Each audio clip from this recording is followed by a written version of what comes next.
क्या आपने एक ऐसे टेक बिलियनियर के बारे में सुना है जो बेंगलोर की ट्रैफिक से नफरत करता है और गांव में रहता है? हम लोग तो सोचते थे कि इंडिया के सारे 187 बिलियनियर्स बड़े शहरों जैसे कि दिल्ली और बेंगलोर में ही रहते होंगे, लेकिन आज की कहानी का हीरो एक ऐसी टेक कंपनी चलाता है जिसने 2022 में $1 बिलियन कमाए, लेकिन वो तमिलनाडु के एक सुंदर से गाँव मदलामप्रे में रहना पसंद करता है।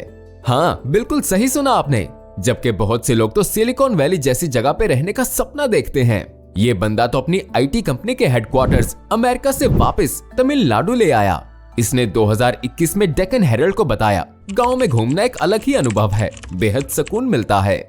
जहां दुनिया चैट जीपीटी जैसे बड़े बड़े लैंग्वेज मॉडल्स के पीछे पागल है, ये कंपनी छोटे आर्टिफिशियल इंटेलिजेंस मॉडल्स बनाती है। इसका मानना है कि छोटे मॉडल्स पर्टिकुलर कामों के लिए ज्यादा अच्छे हैं। जोहो के फाउंडर और सीईओ श्रीधर वेम्बू शहरों के ट्रैफिक से इतना नफरत करते हैं कि वो बेंगलोर सिर्फ रात को ही जाते हैं जब शहर सो रहा होता है। वो कहते हैं, मैं सिर्फ रात को आता हूँ और देर रात ही निकल जाता हूँ, इसलिए मैंने कभी बेंगलोर का ट्रैफिक नहीं देखा। ये सिंपल सा सीईओ जो लुंगी पहनता है और अपने गांव में साइकिल चलाता है, नेटफ्लिक्स और पेपैल जैसी बड़ी कंपनियों के लिए सॉफ्टवेयर बना देता है।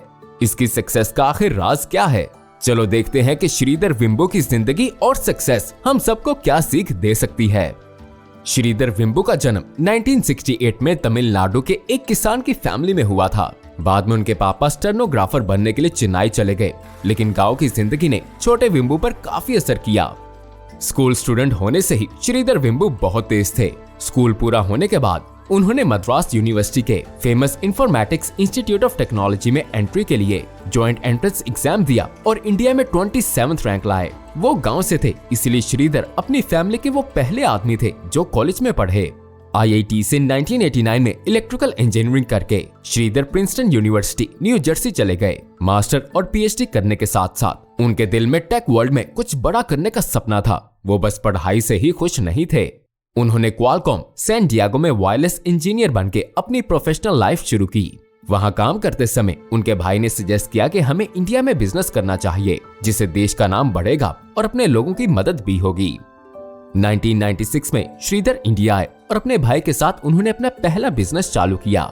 एडवेंट नेट उनका पहला वेंचर 17 मार्च 1996 को चेन्नई के सब अर्ब्स इलाके में एक छोटे से अपार्टमेंट में शुरू हुआ। उस टाइम इंडिया में स्टार्टअप फंड नहीं मिलता था, तो उन्होंने खुद के पैसे लगा के एक कंप्यूटर बनाया। एडवेंट नेट को पैसे की दिक्कत हुई तो हार्डवेयर के बजाय उन्होंने सॉफ्टवेयर डेवलपमेंट पर फोकस किया, क्योंकि इसमें ज्यादा पैसे नहीं लगते थे। कंपनी बढ़ने लगी। श्रीधर ने मार्केटिंग और फाइनेंस के लिए टीम बनाई। एक एग्जीबिशन में जापान के एक कस्टमर ने उनसे एक कस्टम सॉफ्टवेयर सोल्यूशन बनाने को बोला। एडवेंट नेट छोटे बिजनेसेस के लिए अफोर्डेबल रेट में high and network management software बनाने लगी।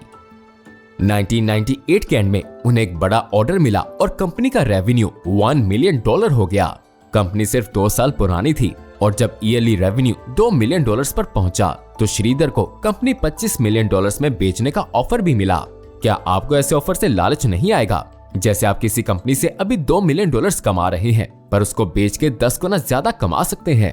खैर, एडवेंट नेट की 5 मेंबर वाली टीम अपनी ओनरशिप बेचने को नहीं मानी और उन्होंने ये अच्छा ही किया, क्योंकि साल 2000 तक कंपनी की कमाई $10 मिलियन से ऊपर हो गई और टीम भी बढ़ के 115 एम्प्लॉयज की हो गई। 2000 वाला साल मुश्किलों से भरा रहा। .com कंपनीज को दुनिया भर में रिसेशन की मार लगी, तो एडवेंट नेट को भी अपने 80% कस्टमर्स गंवाने पड़े। ऐसे में बहुत टेक कंपनीज ने एम्प्लॉयज को काम से निकाल दिया, पर श्रीधर ने एक अलग स्ट्रेटेजी फॉलो की। श्रीधर ने साल 2000 को रिसर्च एंड डेवलपमेंट का नाम दिया। बिजनेस कम होने से वैसे ही टीम के पास काम नहीं था, तो वो न्यू आइडियाज बनाने में अपना टाइम लगाने लगे। श्रीधर ने कंपनी के पिछले प्रॉफिट के पैसे से टफ टाइम काट लिया। सौभाग्य से श्रीधर ने कंपनी के पिछले प्रॉफिट के पैसे कैश में रखे थे। श्रीधर और उनकी टीम ने ERP सोल्यूशन बनाया। फिर वो क्लाउड सर्विस मार्केट में जाने का सोचने लगे। ये सोल्यूशन जोहो था, जो आज $1 बिलियन बिजनेस है। 2008 में जोहो का जन्म हुआ। उन्होंने कंपनी का नाम बदल दिया और कस्टमर रिलेशनशिप मैनेजमेंट के सॉल्यूशंस पे फोकस किया। वो छोटे बिजनेसेस को सस्ता सॉल्यूशन देने की पॉलिसी की स्ट्रेटेजी फॉलो करने लगे। जब बड़ी कंपनीज कॉर्पोरेट क्लाइंट से ज्यादा पैसे लेकर सॉल्यूशंस दे रही थी, जोहो अपना बिजनेस छोटे और मीडियम साइज्ड क्लाइंट से बढ़ाता गया। शुरू से ही श्रीधर कैश रखने और लोन ना लेने में बिलीव करते थे। $1 बिलियन स्टार्टअप होके भी पूरा जोहो फाउंडर्स के पैसे से चलता है। उन्होंने बाहर से कभी पैसे नहीं लिए। 2017 में जोहो वन एक सॉफ्टवेयर सूट लॉन्च हुआ जिसमें 40 से ज्यादा एप्लीकेशंस थीं।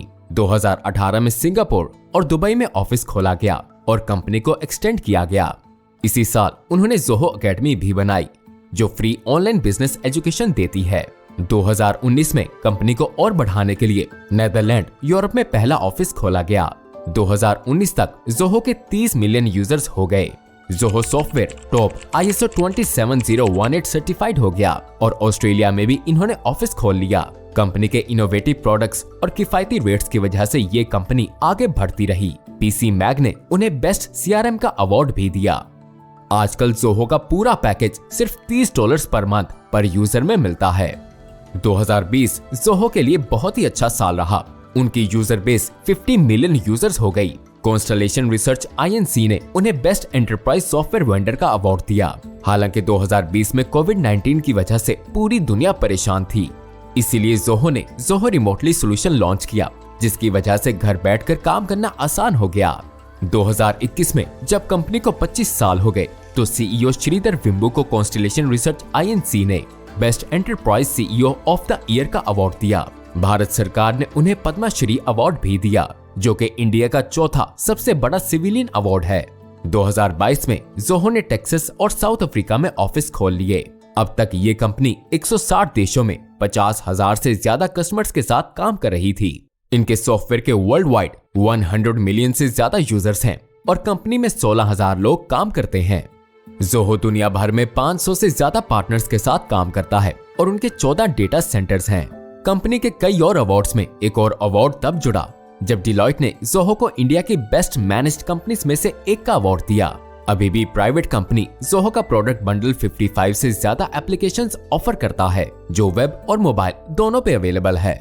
वो मानते हैं कि उनके IPO ना करने और वेंचर कैपिटल ना लेने के फैसले ने उन्हें फ्रीडम दी है कि वो इनोवेटिव प्रोडक्ट्स बनाएं और पुरानी सोच को चैलेंज करें। ऑनरशिप श्रीधर वेम्बू, राधा वेम्बू और शेखर वेम्बू के पास है। 2022 में कंपनी ने $340 मिलियन का रेवेन्यू कमाया और उनके एसेट्स $570 मिलियन से ज्यादा हैं। जोहो और श्रीधर हमेशा से ही गांव के लोगों की मदद करते आए हैं। उनकी वेबसाइट पे लिखा है उनका बिजनेस दुनिया भर में फैला है, लेकिन वो अभी भी जमीन से जुड़े हैं। जोहो गांव के टैलेंटेड लोगों को आगे बढ़ाता है और टेक्नोलॉजी की समझ देकर उन्हें टेक्निकल चीजें सिखाता है। श्रीधर ऐसे कल्चर को बढ़ावा देते हैं जहां कंपनी के 50% लोग आने वाले 5 सालों में गांव से काम करेंगे। वो कहते हैं, हम चाहते हैं कि लोग अपने घर में रहें और हम उन्हें वहां फर्स्ट क्लास काम दें। इससे लोग अपनी फैमिली के पास रह सकते हैं, भीड़ भाड़ से भरे शहरों का पोल्यूशन अवॉइड कर सकते हैं और ट्रैवल का खर्चा भी बचा सकते हैं। हालांकि कोविड में हर कोई घर से काम करने लगा, लेकिन उससे पहले जोहो ने बड़े शहरों में एक ही जगह पर बड़ा ऑफिस बनाने से मना कर दिया। उन्होंने गांव में छोटे छोटे ऑफिस खोलने को प्रायोरिटी दी। कोरोना ने ये दिखा दिया कि श्रीधर की 20 से 30 लोगों वाले छोटे ऑफिस की सोच कितनी सही थी। 2020 में जोहो ने हब और स्पोक ऑफिस मॉडल अडॉप्ट किया और टीम्स को डिस्ट्रीब्यूट कर दिया। पिछले 2 सालों में उन्होंने 56 ऑफिस खोल दिए हैं। हब ऑफिस में 1000 तक लोग काम कर सकते हैं और स्पोक ऑफिस में 100 तक। हब और स्पोक मॉडल बड़े शहरों के बजाय गांव और छोटे शहरों पर फोकस करता है, जिससे वहां भी अपॉर्चुनिटीज बढ़ती हैं। उनका सपना एक ऐसा इंडिया बनाना है जहां गांव भी खुशहाल हो। श्रीधर का गांव के लोगों की मदद का प्यार सिर्फ इंडिया तक ही सीमित नहीं है।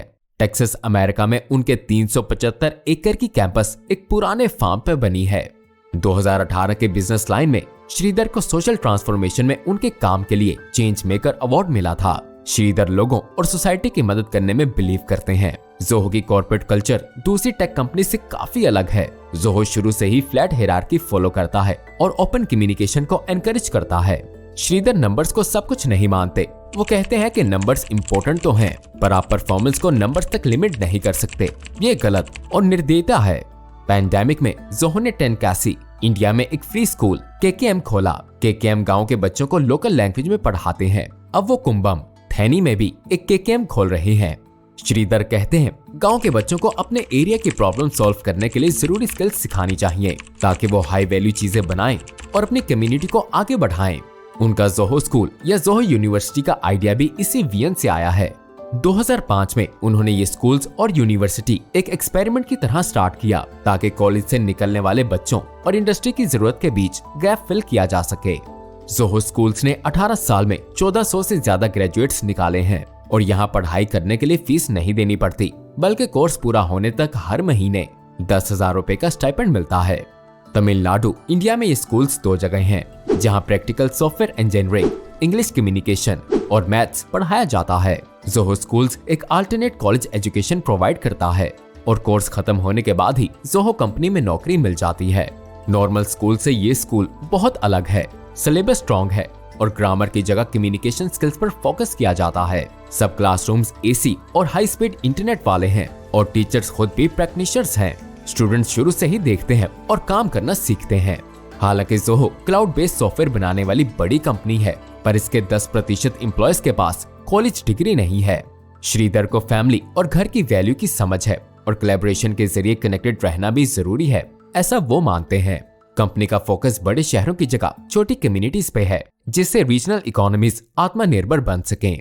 जोहो का ऑफिस मॉडल डिसेंट्रलाइजेशन पर फोकस करता है, जैसे कि hub and spoke system. Corona ने ये दिखाया कि ये सिस्टम कितना काम आता है। रिमोट एंड हाइब्रिड कामों में कोलैबोरेशन को आसान बनाने के लिए जोहो ऑडियो विजुअल टेक्नोलॉजीज में इन्वेस्ट करता है। श्रीधर रिसर्च और डेवलपमेंट में इन्वेस्ट करते हैं। एक फुली इंटीग्रेटेड टेक स्टैक बनाने के लिए पहले वेंडर्स लेयर्स अलग अलग बनाते थे। जोहो का मानना है कि एक ही स्टैक बनाने से काम करने की क्षमता और यूजर एक्सपीरियंस दोनों इंप्रूव करना जरूरी है। हालांकि इतना इनोवेशन करने के लिए बहुत रिसर्च, डेवलपमेंट और डेडिकेशन चाहिए, लेकिन श्रीधर का विजन उन्हें कंपनी को बेचने से लेकर ग्लोबल पैंडेमिक और टेक मार्केट की बड़ी बड़ी कंपनीज की कंपटीशन से बचाता रहा है। श्रीधर खुद अपनी मेहनत से बिलियनर बने हैं। उनकी नेटवर्थ 4.7 बिलियन डॉलर्स है। सिंपल और गांव में रहने के बावजूद वो इंडिया के 46 सबसे अमीर आदमी हैं। वो 55 साल के हैं, शादीशुदा हैं और उनका एक बच्चा है। यहाँ हमारी बिजनेस कहानी खत्म होती है। अगर आपको ये वीडियो पसंद आई हो तो लाइक और सब्सक्राइब करना मत भूलना। मिलते हैं अगली वीडियो में।